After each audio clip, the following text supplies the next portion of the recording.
This is WW3. We have a lot of developments in terms of Europe in the world stage setting around Ukraine. This is a World War III watch, and with the back and forth right now between NATO and Russia, it seems things are definitely going to a new level.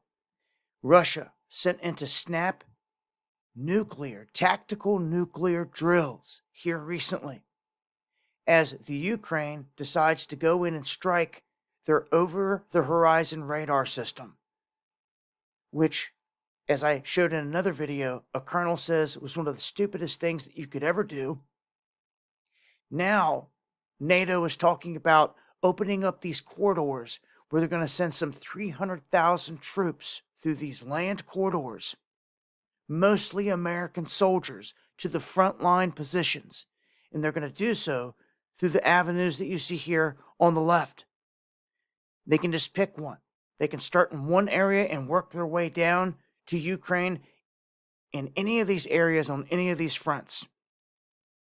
Now, the one leading into Poland is a key one, because Germany, right behind it, Germany talking about getting troops involved in a draft here to be able to make sure that they got enough to support this whole movement that's about to go down. And of course, American troops are going to be in this. It's going to be a conglomerate of NATO troops from different countries. We don't know where they're going to go, where they're going to land, but the fact that all this information is just floating around out there would seem rather obvious to me that Russia could get it too, that they're hearing all of this, that they're watching all of this, and Russia responding to the United States saying, look, you guys are trying to play the world and act like you're not behind this or something. We all know you're responsible. Okay? He is warning the American leaders against miscalculations that could have fatal consequences. They have warned the United States over and over again, not just the United States, but France, Germany, the UK, all these other countries that want to send weapons and troops into Ukraine to fight against Russia, that they will be targeted too. And now, for the very first time, they're saying, Dmitry Peskov, out of the Kremlin, is calling the United States an enemy. That is the words on RT. Kremlin calling the U.S. an enemy for the first time throughout this whole exchange.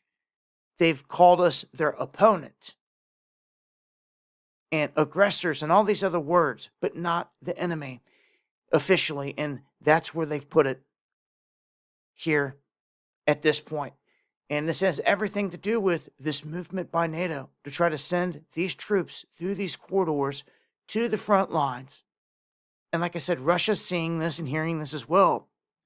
And also the U.S. says they won't rule out Ukrainian strikes deeper inside of Russia. That right there opens up the door for anywhere to get hit. Vladimir Putin also stated here recently that these other countries like the UK, they're kind of foolish because they're a very small country with a dense population, meaning they could send 20 missiles in there. All they would have to do is get one or two through, and it would wipe them out. And this is quite ridiculous here on this world stage, but it seems that this is where they're willing to take it. Let's not forget the little mushroom cloud that is coming out of this exact area of Ukraine and Russia on the Chinese rover pic. I dropped a video on it on my main channel. It was put there for some reason.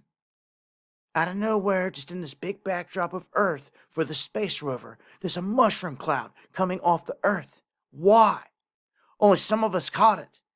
This was years ago, but it was put there for a reason. And where was it coming from? This exact same region.